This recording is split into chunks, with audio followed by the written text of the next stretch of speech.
तो welcome back दोस्तों। आज हम लोग बात करने वाले हैं आज वही मंडे नाइट रॉ के रिजल्ट के बारे में। तो वीडियो स्टार्ट करने से पहले चैनल को सब्सक्राइब करें, वीडियो को लाइक करें और बेल आइकन दबाना ना भूलें। तो मंडे नाइट रॉ की शुरुआत हमें ओबाफेमी से देखने को मिलती है, जहां पर वो अपना king of the ring tournament का क्राउन हाथ में पकड़े हुए होते हैं और क्राउड को अप्रिशिएट कर रहे होते हैं। उनसे कहते हैं कि उन्होंने पहले ही कहा था कि वो जो चाहते हैं वो उनसे हासिल करके ही रहते हैं। उसके बाद वो रोमन रेंस और सेमी ज़ेन को टारगेट करते हुए चैंपियनशिप जीतने की बात कर ही रहे होते हैं। तभी हमें ब्रॉक लेसनर की एंट्री देखने को मिल जाती है। इसके बाद ब्रॉक लेसनर जब रिंग के अंदर आते हैं और वो ताली बजाते हैं, वो कहते हैं कि कॉन्ग्रेचुलेशन ओबाफेमी, मुझे पता था कि तुम king of the ring tournament जीतोगे, लेकिन मैं ये कारनामा पहले भी कर चुका हूँ बहुत साल पहले। उसके बाद ब्रॉक लेसनर ओबाफेमी से कहते हैं कि मुझे पता लगा है कि जब मैं यहाँ पर नहीं था तो तुमने मुझे पीठ पीछे कॉवर्ड कहा है और मुझे बिच भी कहा था। इसके बाद ब्रॉक लेसनर और पॉल हेमन दोनों हंसने लगते हैं, लेकिन ब्रॉक लेसनर हंसते हंसते ही ओबाफेमी पर लो ब्लो लगा देते हैं और ओबाफेमी की हालत खस्ता हो जाती है। इसके बाद ब्रॉक लेसनर ओबाफेमी को उठा के F5 भी लगाते हैं और रिंग छोड़ के जाने ही लगते हैं।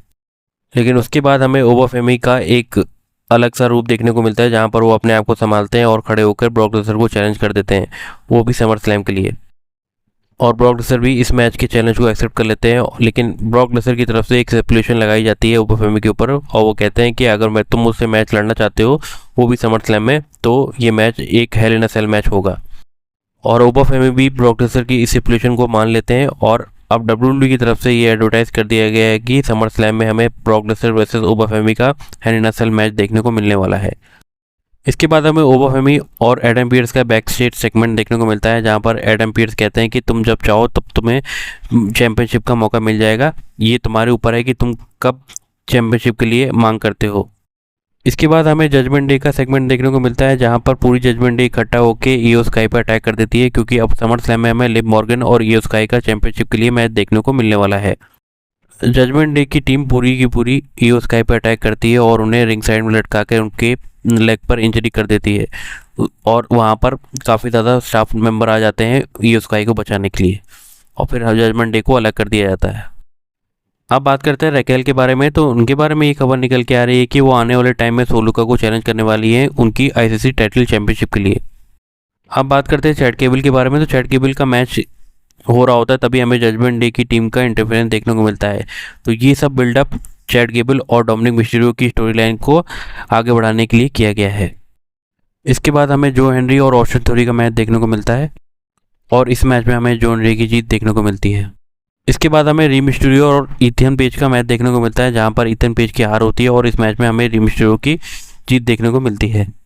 इसके बाद हमें एली नाइट और जिमी ऊसो का मैच देखने को मिलता है, और पिछले हफ्ते की तरह इस मैच में भी हमें सोलो सिकोआ की इंटरफेरेंस देखने को मिलती है, और इस बात का फायदा उठा के एली नाइट जिमी ऊसो को पिन कर देते हैं और मैच को जीत लेते हैं। तभी हमें जे ऊसो की एंट्री देखने को मिलती है, लेकिन वहां से सोलो सिकोआ भाग जाते हैं।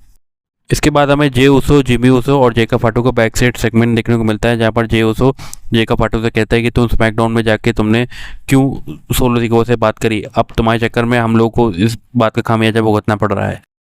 तो इस बात का जवाब देते हुए जेका फाटू जे ऊसो से कहते हैं कि मुझे तुम दोनों से कोई मतलब नहीं है, मैं सिर्फ और सिर्फ अपने ट्राइबल चीफ रोमन रेंस की इंस्ट्रक्शन को फॉलो कर रहा था।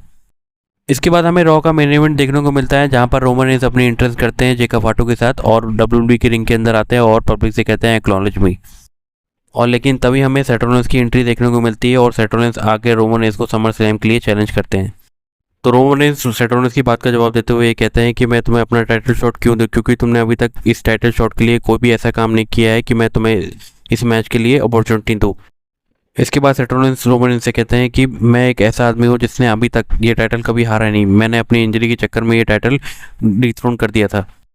उसके बाद सेथ रॉलिंस रोमन रेंस से कहते हैं कि मुझे पता है कि तुमने बहुत बड़े बड़े रेसलरों को हराया है, लेकिन तुमने आज तक मुझे 1-on-1 कभी नहीं हराया है।